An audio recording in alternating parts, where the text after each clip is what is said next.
for what God has enabled us to accomplish during these last 8 years. And thanking God for the opportunity to have a chance to deliver my final address. And it will be on Thursday night at 7 o'clock there at New Hope Baptist Church. We're very excited about that and looking forward to just an excellent, outstanding, great time.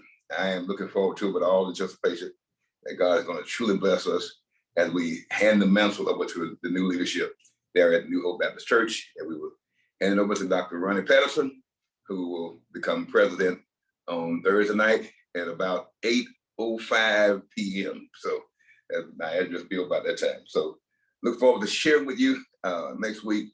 And please tell somebody to come out and let's have a good time. And COVID protocols are being followed. And masks are required, but it will also be live streamed as well. So if you can't get a chance, don't get a chance to come in person, please look us up. We're live streaming also. Next Thursday, all week long, really, we'll be live streaming the service. So look forward to seeing you. Now, let's begin with a word of prayer. God, we thank you for all that you're doing, for all you've done, and all we know you're going to do. What a blessing it is, God, to come before your people and to give this word tonight. Be with us and keep us in your care. We give you praise in Jesus' name. Amen. Had a chance to attend Greater Friendship this morning, and it was wonderful. Got a great word, and thank God for that great word coming from Dr. B. Chavez Russell. And it was a great service, very uplifting service. It was a very great time of worship, and in the midst of worship, we received the word from the Lord and realizing just how great God is, how great he has been, how great God still is. We remember what God has done for us in the past and what he will continue to do. We just need to remember that great is thy faithfulness. And I am so honored that I have a chance to hear that word and hear it very well delivered this morning. Brand new mercies every morning. And I thank God for that. If it had not been for that, then certainly I wouldn't be able to sit before you or stand before you or even talk about this word that I have for you on tonight. As I sit here, and I was thinking about 8 years ago when I came to the Minnesota State Baptist Convention as president, and I wanted to position the Minnesota State Baptist Convention that we could be on a national stage. That was the whole thing. It was not just about being local. Yes, we wanted to make a big impact locally, and I think we did that. But also we wanted to make an impact nationally and receive the attention from the National Baptist Convention that we could eventually, before my tenure was up, that we could bring the National Baptist Convention that experience to the city of Minneapolis, to the Twin City area. And that's why I came up with the theme, we're better together. And within that better together, people said, well, how are you going to do that? And we said, education, education, education. And that's what we set out on our mission to do, to show that we're better together as a community, we're better together as churches, we're better together as families. I mean, and whatever we can think about in this world that we have going on today, I was trying to show that, listen, you all, we are better together. We can do a whole lot better. We can be stronger. We can do greater missions when we do it together, rather than being separated and divided. We can do this thing together. That was my whole mission. And we did receive that national attention. Better Together is being used everywhere now across the country. And we did receive that national attention for the National Baptist Convention did come to Minnesota. And even today, they say that was the best convention that in remembrance of all the people the attendees who've been coming for a long time. They said we had the best convention here, right here in Minneapolis. We were the best hosts. And they would love to come back, but I don't know that's going to happen anytime in the near future. But God bless us to have it. And we have some people who work real hard to make that possible. So I want to take this time as my final few days in office to say thank you for those who made it happen. Now, as I sit here tonight, I'm in a room where I can look off to my left and I'm looking directly at the city of Minneapolis. And I look off to my right and there's St. Paul. What a view I see tonight sitting here in this room And I'm seeing it from the 15th floor. And as I look, St. Paul, Minneapolis, and then I look right in the middle, and there is the airport, Minneapolis St. Paul Airport. I'm looking right now at Terminal 1. And I tell you what I saw, but what just caught my attention a few moments ago, and it's keep catching my attention now. I see planes coming in. There's one coming in right now. I see a plane on the runway. Matter of fact, I see 1, 2, 3, 4, 5 planes getting ready to get on the runway. I see one on the runway that's taking off right now. I see one landing, but I see many getting ready to take off. And there's another one getting ready to land right now. And I thought about that. I said, okay, but in this airport, between these two major cities, there are planes coming in, there are planes taking off, there are planes waiting to take off. You know, that takes some kind of coordination to keep it from being a catastrophe. I could witness a catastrophe right here. If somebody was not on board, not on the team, if somebody was saying like, I'm not gonna do my part because I'm worried about somebody else's part, you know what could happen right there? It would be a major catastrophe right there on that airport. So seeing these planes take off, seeing them landing and all that kind of good stuff, it makes me know that we are the people, we are better together. We need to come together.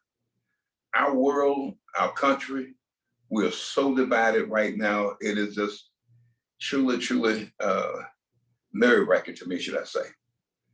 Here we are in the midst of a pandemic, and we have earthquake in Haiti and other parts of the world. And we have hurricanes in strange places. A hurricane actually hit the East Coast, you know, the northeast coast, a hurricane. And we have flooding in Tennessee like we never seen before. So many people lost their lives today with an unnatural kind of flood in Tennessee today. And not only in Tennessee, but across the country. We got wildfires burning everywhere. And you know what the big argument is among people? It's not about trying to prepare us to come together because we realize that Jesus is on the way. No, our big thing is right now, it's between those who are vaccinated and those who are not vaccinated. It's like it's an all-out war. I mean, and then the ones who are not vaccinated, the ones who are vaccinated, they're concerned about, okay, should we wear a mask or not? Should we not wear a mask? I'm not wearing a mask. I'm not doing it. I'm not doing that. And people are sick. People are dying. Families are hurting. And these are children, y'all, children who are hurting, children who are being so impacted by what's happening in our world today. And here we are, parents. I want to say to our parents, our children are taking notice of how we act right now, how we responding right now. Our children are taking notice right now, and it's gonna truly affect our next generation because of our actions. What we do right now is gonna affect the next generation. Don't you think for 1 minute they're not noticing what's going on?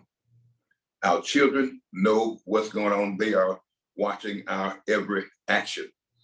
So as I see this played out in school board meetings across the country and in various city events, in city halls, I'm like, God, you mean we can't even get together on whether to wear a mask or not, or whether to get vaccinated or not? I mean, are we really in those kinds of times? And I can tell you right now, yes, we are. And I can tell you, it's, as Dad used to say, it's getting late in the evening and the sun is almost down. We are headed for the big day. Jesus is soon to come. And I said this last year when in the midst of the pandemic. I said, if people think this is bad, get ready. There's something worse that's coming. Because one way or another, God is going to get our attention. One way or another, God is going to get our attention. And we're going to have to come together. And guess what's happening right now? This Delta variant, the same COVID strain, but the Delta variant is worse than it was at first. So exactly what I said is exactly what's coming to pass. And God has shown me it's not over yet. People are going to have to get together. They're going to have to see it in order to move in the direction that we come together as one. So That's kind of like my spiel for that. And it's really why I continue to say in this season, we're better together. I said that with the Minnesota State Baptist Convention. It was just not just a saying, but I'm still saying it right now. We're better together as churches, because listen, churches are so divided right now. Black Christian, white Christian, Protestants, and evangelicals. I mean, I've seen it on all levels, y'all. I've never seen so many people go after each other in various meetings that we've had. Even the Southern Baptist Convention split along the idea of the critical race theory. They don't want the critical race theory to be talked about, or even taught in their seminaries. They don't want this to happen. And that was the big issue. That was the big issue. When the world is going to hell, the big issue is we don't want critical race being taught in our seminary. And then the other thing was we don't want women, people or ordained women in leadership positions. That's the two things that got the most attention in the Southern Baptist Convention this year. And then guess what? It split again. So the Baptist Convention has split and split and split again. Same thing happened in the National Baptist Convention. We have split and split and split again because we just can't get together. But my whole thing is right now, I'll continue to say it, we must come together because we are stronger, we are better together. So what about, when I talk about that, it must be in our relationships. Our relationships got to be strong. So let me say what I come up with. I came up with this idea, and this is what's so true for me. I can say it's true. The quality of your life is determined by the quality of your relationships. I'll say that again. The quality of your life is determined by the quality of your relationships. I myself know this to be true. It's true. When Shavir mentioned this morning about when I texted him about my mom, her birthday was past August 17th, and I can't remember what day it was, whether it was Tuesday or Wednesday, but I just know I was in a different place because as I thought about my mom, would have been 91 years old on August 17th. And I declared that it's Pearl's Day for a reason. Yeah, we got our name, Pearls of Living, came from Annie Pearl Russell, Kagan Russell. So Pearls of Living, yeah. So every August 17th going forth here on, I'm proclaiming that as Pearl's Day.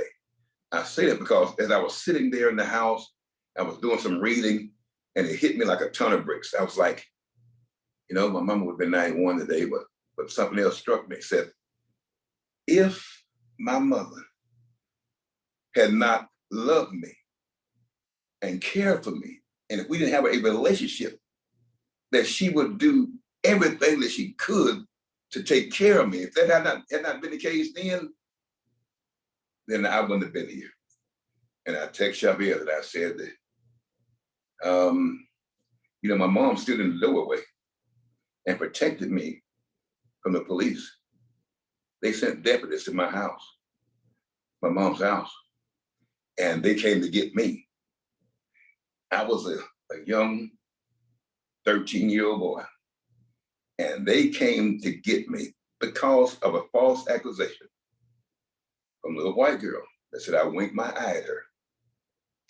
And number one, they had beat me up at school. And then I had got a chance to get one by themselves. I beat him up. But then number two, the parent came down to the school and slapped me and everything else. And the principal beat me. And then I got home, and that's when they sent the deputy to get me. Their plan was really to take me out that day. But my mom, 8 months pregnant with my baby brother, Will, stood in the doorway. And I remember on one of the deputies, I remember his name card, it says Glover. His name was Glover. And he had his other little sidekick there with him, like kind of like Andy and Bonnie Frank. That's why I looked at him. Because my mom stood in that doorway and they were asking the questions that we come to get Billy. My mom said, Billy who? Billy Russell, your son. And they began to tell him what I did that day and the accusation that had been made against me. My mom said, you get him over my dead body. If you get him, you're going to have to kill me first. And she stood firm, put both her hands in that doorway and stood there and would not let them take me anywhere until the word went out that the police were there to get me. And before long, this is a relationship, y'all.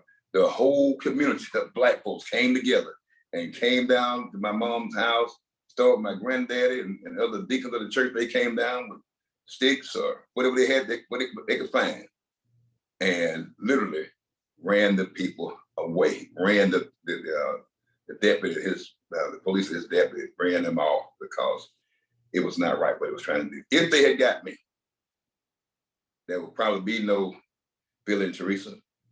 There would be no Shelby, and Deisha, and Joe, and all this other stuff you see going on that God has blessed us to have. And here I was sitting in the middle of a home that God has blessed me with. And I thought about all of that. If it had not been for that relationship, my mama standing in that doorway, then none of this would be possible. So yeah, it hit me like a ton of bricks.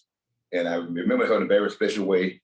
And it was because of the relationship that we had, how she didn't take up for me in my wrong, but she stood for what was right and had me to do what was right. And she knew she had raised me right. So I had to take a very special time and thank her for that. So the quality of your life is determined by the quality of your relationship. I love my mama. My mama loved me. She loved her family. And so I know for myself that the quality of your life is determined by the quality of your relationships. I've done a lot of moving around and certainly have built a network of friends in a certain place, certain churches. Then when I have to move to another church and build new relationships, it definitely takes a toll on you when you're moving into a new place, in a new area. And then you have to build a network of friends, because those people who are close to you, those people who you know got your back, those people who you know care for you, they are there for you. Somebody you can talk to, somebody you can trust. That's what's so important. And everybody needs to have that network of friends. So as I moved from one place to another, especially when it came to Minnesota, and we didn't know anybody, not anybody. But we found out how important it was for us to get to know people and build relationships as quickly as possible, because it was almost impossible to live in a community where you didn't know anybody. So the quality of our life was determined on the quality of relationships that we build right off the bat. So we know that's true. And you can put the question in the chat or whatever you like to during this time. But I'm just going to go ahead and present what I have, and maybe we'll have time at the end on some of the questions. If not, we'll get to it next week. It doesn't matter how much success you have. If your relationships are making you miserable, then the amount of success you have is nothing. If your relationship is making you miserable. It's also true that it doesn't matter how much success you have if you have to make the journey alone. Everybody want to make the journey with somebody special, somebody that with friends and have them there to help you along. So, I mean, you don't want to have all the success and then have nobody there to help you along. I say that because guess what? We were made. That's what we were made. We were made for relationships. And it's impossible to be fulfilled without relationships. It's impossible to be fulfilled without relationships. Let me ask you some questions here. I want you to think about it and think about where you are right now. How many friends do you have? How many friends do you have? Think about it. I mean, how many real friends do you think you have right now? And as you think about those friends, how close are you and those friends? How close are you to those friends? Think about this one. What about the closeness of your family? As I talked about my mom and I, how close are you and your family? And when you reflect on how close you are with your family, what about the relationship you have with your coworkers? Can you get along with your coworkers? What about the relationship you have with your neighbors? How do you and your neighbors get along? Wow, this is what's happening in America. This is what's happening all over the world. What about the relationships you have with your coworkers and with your neighbors? What about in your church? What kind of relationships do you have right there in your church? Do you have friends right there in your church? Can you say you have a network of friends, people you can trust, people you can talk to right within your church? And then maybe I should ask, what about your relationship with Jesus Christ? These questions are very important to living a happy and a joyful life. I say that because, again, I say, we were made for relationships. We were made for relationships. We see this taught throughout the Bible, in the Gospels, in the epistles, throughout the Old Testament. We see that God wants his people to get along. God is not pleased with what's happening in the world today. He's not pleased with what's happening in families, what's happening in churches, what's happening on jobs, what's happening in our communities. God is not pleased, but he made us.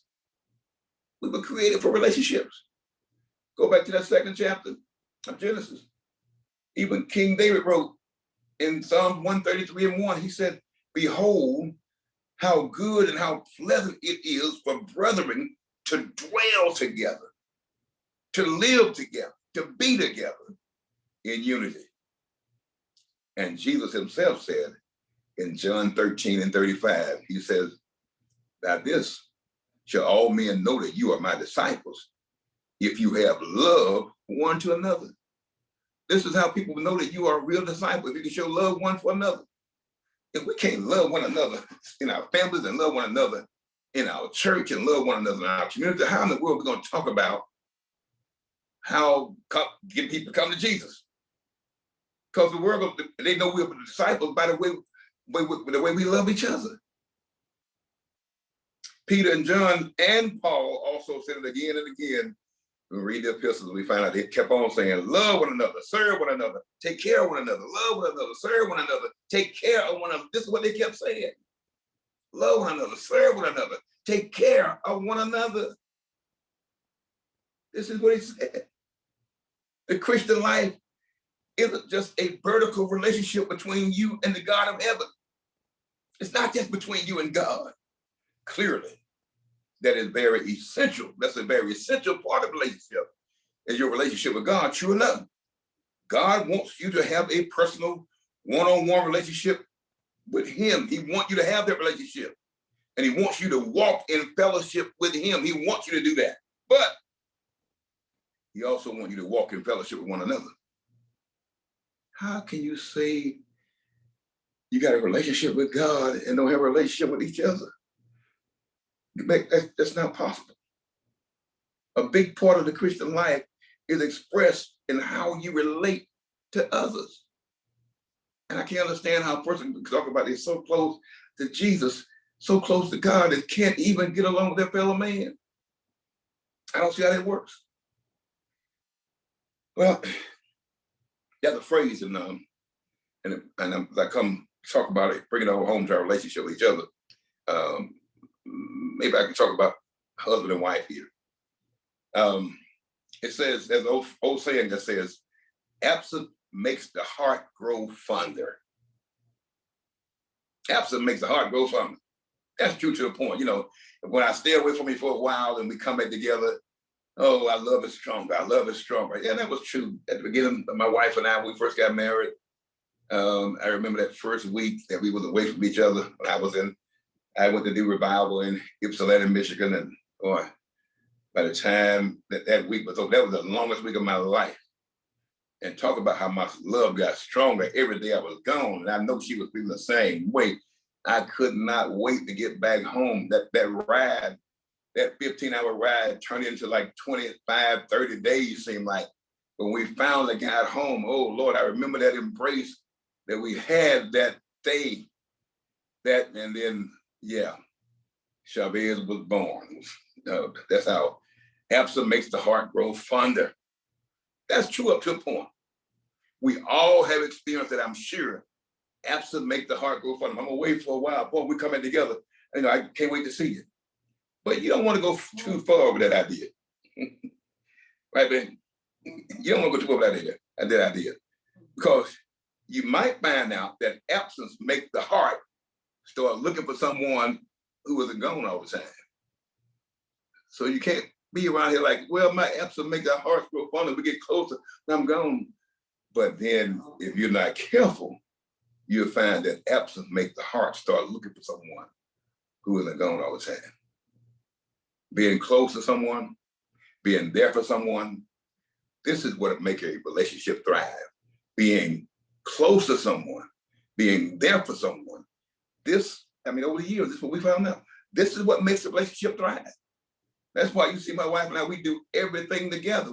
You're not gonna hardly see one without the other, because we realize over the years that being there for someone, being close to someone, that's what makes the relationship thrive. The more we get together, the happier we'll be. Now, and Solomon talks about this. I'm gonna give you a scripture for my talk today. And I'm gonna give you some points too. You may want to get a pen and paper to write this down. I'll give you some points later on. But right now, Solomon talks about this in the book of Ecclesiastes. He said it like this. Now that's where the sermon came from this morning. But it says in Ecclesiastes chapter 4, verses 9 and 10, it says, two are better than one, because they have a good reward for their labor. This is the New International Version. For if they fall, the one will lift up his fellow. But woe to him that is alone when he falleth, for he had not another to help him up. That's Ecclesiastes chapter 4, verses 9 and 10. Two are better than one, because they have a good reward for their labor. For if they fall, the one will lift up his fellow, but woe to him that is alone when he falleth, for he had not another to help him up. With that being true, I think it's tonight we want to close our talk together by doing this. I want us to look at how we can go deeper in our relationships. We talk about better together. How can we go deeper? As Solomon says, woe to him that is alone. So we'll look at some things that you can do to ensure that the people in your life, ensure this, the people in your life need to never feel like they're alone. So this applies to every relationship. The things I'm going to give you right now. It applies if you're married. It applies to how you treat your spouse. It applies to how you treat your children. It also applies to how you relate to them. If you have employees or your coworkers, or friends, or even ministry partners, this applies to how you can go deeper in a relationship beyond a surface level relationship. I'm gonna give you four things. Four things. Number one, acceptance. That's my first point. If you want to write that down, your friends or people in your life need to know that they are accepted. So acceptance. No judgment, no condemnation, no judgment, no condemnation. The Bible says it like this in Romans chapter 8, verse 1. There is therefore now no condemnation to them which are in Christ Jesus. In other words, if Christ doesn't condemn you, neither should you condemn others. In the book of Ephesians, Paul said, Ephesians chapter 4, verse 32, he said, and be ye kind one to another, tenderhearted, forgiving one another, even as God for Christ's sake has forgiven you. I may get in a little trouble when I say it like this, but think about it. I'm gonna try to put it right here. When the woman was caught in adultery, was brought to Jesus, he could have, according to the law, he had the right to condemn her.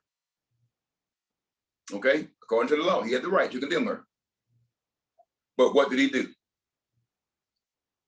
In other words, he said, those without sin, cast the first stone. Drop your rock. If you know you've sinned, if you know you messed up, drop your rock. And all her accusers left one by one. John chapter 8, verse 11, it says, Jesus said these words, neither do I condemn thee. Go and sin no more. Notice I said she was caught in adultery, brought to Jesus. He had the right to condemn her, but what did he do? After her accusers left one by one, Jesus said, neither do I condemn thee. Go and sin no more. Now, get me here. He didn't condone her behavior, but neither did he condemn her. He didn't condone the behavior, but he didn't condemn her either. What am I saying? The people close to you need the same thing from you. You may not be able to condone what someone does, but you don't have to go around and heap condemnation on them all the time. Tell them they're going to hell just because they're caught up in something. And every time they come to you in confidence with something, and they're your first words out of your mouth, if you're going to hell, you're going to condemn them. No. You got to give them that luxury of being less than perfect, to know that they can come to you and they can talk to you about anything. Everybody needs somebody to go to and talk to, but if you are a person with a condemning spirit, every time that person come to you and they begin to try to talk to you and you know about some things they're doing and you are condemning them and everything, you don't condone the behavior. You let them know, I don't agree with what you're doing, but I'm not going to condemn you and tell you you're going to hell, because guess what? I messed up too. We have to be honest with ourselves. All of us have messed up in some way or another. We've done wrong. And if Jesus did not condemn us, then we should not be condemning people either. We can't condemn everybody with feet of hell. And let me show you this. In Job chapter 6, verse 14, I'm going to paraphrase this, because when Job went through his trials, immediately his friends began to condemn him. He went through his trials, his friend began pointing a finger at him. And he responded in chapter 6, verse 14, and God knows I'm going to preach this. He said, a despairing man should have the devotion of his friend.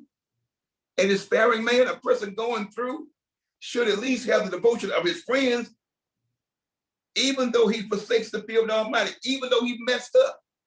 I should have the devotion of my friends. But paraphrasing the next verse, Job said, but my brothers are undependable. They're undependable. What are people saying about you? A despairing man should at least have his friends there for him. He should have, a despairing person should at least have some devoted friends, people who can come to you, who can help you, who can help bring you out, who can give you a good word and not condemn you, but give you a good word and help bring you through. But Job said this years ago, my friends, they are undependable. What are people saying about you today? Are you a dependable friend? Are you able to be there? Even when people in your life are wrong, they still need you to be there for them. Even when they've done wrong, when they messed up, they still need you. In fact, often the only way that they can get back to being right again is to have someone walking with them through the process. That's the only way they'll get back. And I'm saying to somebody on this call right now, I need you to be that person. Be that person to help them get back. Oftentimes they don't have anybody else. God needs somebody to be that person to help them to get back. Make sure that your spouse and your children and your parents and your family members know. Make sure your coworkers, make sure your employees, make sure that your friends and your neighbors know that you are saying to them, even when you're less than perfect, even when you do something really dumb, and we do some really dumb things sometimes. When you do something really dumb, I'm not going to abandon you. I'm here for you. I'm going to accept you as you are, and I'm going to do everything I can to help you become a better person. I'm going to do everything I can to help you become a better person. People need your acceptance for what they are and help bring them to the next level, help bring them to a closer relationship. So people need acceptance. And then they need attention. attention, you all. Married couples, people need attention. Those who are trying to get married, dating, courting, whatever you're doing. If a relationship is important to you at all, if it's important to you, at some point, get this, if a relationship is important to you, at some point, you need to stop talking.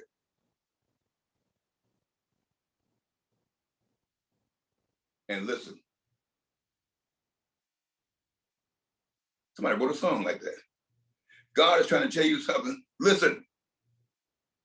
So at some point, you need to stop talking. If that relationship is important to you, stop talking and start listening. If you want to show someone that they are important in your life, then the next time that person begins to speak, stop whatever you're doing and listen. You're not doing a very effective job of listening. If somebody's trying to talk to you and you continue to do what you're doing, you continue to work or continue to work on the computer, you continue to talk on the phone, you continue to eat even. If somebody's trying to talk to you, stop what you're doing. Especially if your husband, if your wife, that person trying to talk to you, listen. That's going to show them how important they are to you if you give them your undivided attention. Stop what you're doing. Look at them in the eye and listen. James said it like this in chapter 1, verse 19. Let every man be swift to hear, slow to speak. Let every man be swift to hear, slow to speak. Going deeper in your relationships can be as simple as giving a person the attention that they need. The attention. I need your attention. I'm crying out for your attention. What do I have to do to get your attention? Sometimes really dumb stuff is done because we're trying to get your attention. I'm gonna move along so I can make sure I get all these 4 points. The third one is service. So people don't need your acceptance, they need your attention, they need service. Galatians 5:13 NIV, Paul said this, we are to serve one another in love. We are to serve one another in love. Peter said in 1 Peter 4:10, each one of us should use whatever gift he has received to serve others. Each one should use whatever gift he has received to serve others. Use your gift to serve others. Then Jesus said in Matthew 20:26, whoever wants to become great among you must be your servant. No matter what your job is or your career is or your ministry, no matter what your title is, you're here to serve others. Not here to boss somebody around, you're here to serve others. The Son of Man came not to serve, but not to be served, but to serve. Jesus came not to be served, but to serve. And we are to follow his examples. First and foremost, I don't care what your title is, we are servants. Sometimes leaders forget that, especially the church. We sometimes forget that. We're servants. That's who we are. Sometimes fathers forget that in your home. You're a servant. Fathers, sometimes we forget our role as the head of the household. Being the head of the household, our job is not only to lead the family, but also to serve the family. We ought to be servants to the family. It's our job to take care of the family. Fathers are talking to you. It's our job to take care of the family. Serve the family. God didn't call you to be no boss of the family. He called you to serve the family. We can say, what can I do for you? Sometimes we say that so flippantly, should I say, that we just trying to get people out of our face. But from henceforth going forward, I want you to be able to say, when you say, what can I do for you, really mean that from your heart. What can I do for you?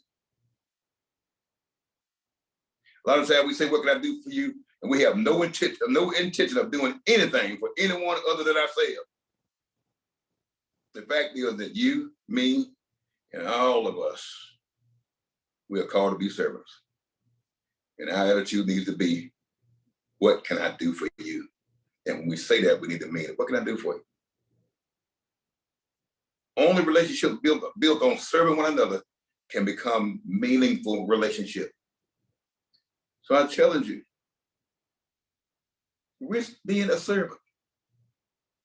With each encounter, ask yourself, what can I do for this person to make their situation better? What can I do for them? What does this person need from me to help them to be better in life? How can I bless this person today? How can I bless my wife? How can I bless my husband? How can I bless my children? How can I bless my fellow members in ministry, in the ministry I'm working on, in my church? How can I bless somebody today? You're a servant. And number 4, people need your appreciation. And that's certainly a soft spot for me. People need your appreciation. I didn't get a chance to let my mom know how much I really appreciate her. I tried to do things. I tried to give her any and everything she wanted to show her I appreciate it, but I didn't say it enough. And everybody on this line right now, what I want you to know, do you know what your spouse really needs from you? You want to know what they really need? I can tell you after 40, almost we're going to 45 years, they need your appreciation. Do you know what your parents really need from you? They need your appreciation. Even if you're an adult, I'm not just talking to children. Even if you're an adult and have parents, they still need your appreciation. They didn't know that you appreciate them. Do you know what your friends need? Your friends, your coworkers, they need your appreciation. People want to know that what they do, the efforts they take, the sacrifices they make, they want to make sure that they don't just go unnoticed. In no less than 8 of Paul's letters, he began with the phrase, I thank God for you. On and on, just read it. And as you read, just think about it. Paul kept on saying, I thank God for you. I'm gonna give you one in 2 Timothy, chapter 1, starting at verse 3. Paul said, I thank God, whom I served for my forefathers with pure conscience, that without ceasing, I have remembrance of thee in my prayers night and day, greatly desiring to see thee, being mindful of thy tears. I know what you've done. You did all this that I might be filled with joy. So your work has not gone unnoticed. See, Timothy was more than just Paul's subordinate. He was his son, his brother, his friend. And most of all, he was valuable. He was important. The same could be said for the churches Paul served. In Thessalonians, to the Thessalonica, Church of Thessalonica, Paul said, we care for you as the mother cherishes her children. We deal with you as a father deals with his own. Paul's ministry was founded upon treating people as if they mattered. You got to treat people as if they matter. You can't just treat people a certain way just because they don't look the part. Treat people as if they matter, because they certainly do matter. They are children of God. And the people in your life, they matter too. Have you told them? The people in your life, they matter. That husband matter, that wife matter, your children matter. Have you told them that? Have you shown them? And here's what I encourage you to do. As I prepare to leave you, I encourage you today to make a list of the most important people in your life. Make a list. And think of a way you can express appreciation to them this week. What can you do for them this week to express appreciation to them this week?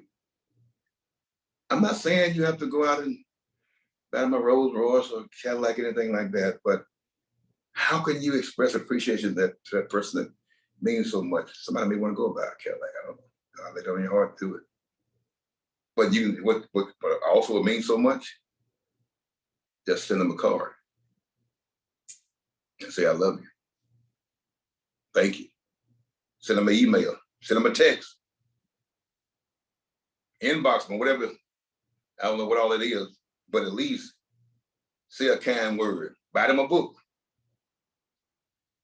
Let them know. In other words, all I'm saying is you need to let them know that you are so important to me, and I'm blessed to have you in my life. I'm blessed to have you with me. If it was not for you,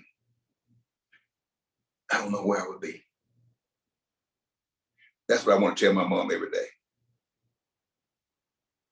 If it was not for you, I wouldn't be here. I was so blessed to have you in my life. Those few people who are closest to you, make it a point to express appreciation to them in some kind of way every day. Don't just wait till special day. Express appreciation to them in some kind of way every day. It's so easy to take special people for granted. It's easy to take them for granted. You get to a point where you assume that they always will be there and you forget to say thank you. Sometimes you can get to a point where you overlook the good things that people are doing. Those good things that people are doing, you get to a point where you just come to expect it and you just overlook it. And what you do when you do that, we overlook the good things, you begin to just only look at the mistakes they're making. That's when you come all unglued. You didn't look at the good things. You were only dwelling on the mistakes. Let me give you a word today. Don't wait until a person moves out of your life to recognize how important they are to you. Don't wait till a person moves out of your life to realize how important they are to you. Do that now. Movement, they could come anytime. Recognize it now, express it now. People need your appreciation. The quality of your life is the quality of your relationship. That's what I'm trying to share with you today. You cannot live deeply or cannot experience life to the fullness without being connected to other people. You can't make it in the world by yourself. Now, if you listen to me today and you're thinking like, boy, my spouse really need to hear this today. Wow, they didn't hear. They really need to hear this. My boss really need to hear this. My ungrateful kids really need to hear this. You might need to stop right there. Maybe they do need to hear these things, but today's message is for you who are here right now. Don't give in to the temptation of trying to grade somebody else on how they will do these things. Instead, grade yourself on how well you're doing these things. Stop trying to grade other people. Look at yourself. Am I doing these things? The people who God has placed in your life need you. They need your acceptance. They need your attention. They need your assistance, your service. They need your appreciation. They need you. They need your strength, your encouragement, your comfort. They need you to be there for them. Remember, Solomon said, woe to him that is alone when he falleth, but he has not another to help him. Woe to him who is alone when he falleth. You can make sure today that no one in your life will be alone when they fall. Nobody that you know. In other words, all I'm saying is, let somebody know today that I'll be there for you. I don't care what happened, okay, what's going on in your life. I'll be there for you. That's how we're better together relationship. I'll be there for you. You never know what a person's going through. Show them your appreciation now. Tell them you love them now. Accept them now. By saying, I'll be there for you. God bless you. Any questions in the comments from anybody? We got about 5 minutes. I think you're muted. Sorry. We did get a couple comments. One in Zoom that says, "You are so right. God wants us to care about each other."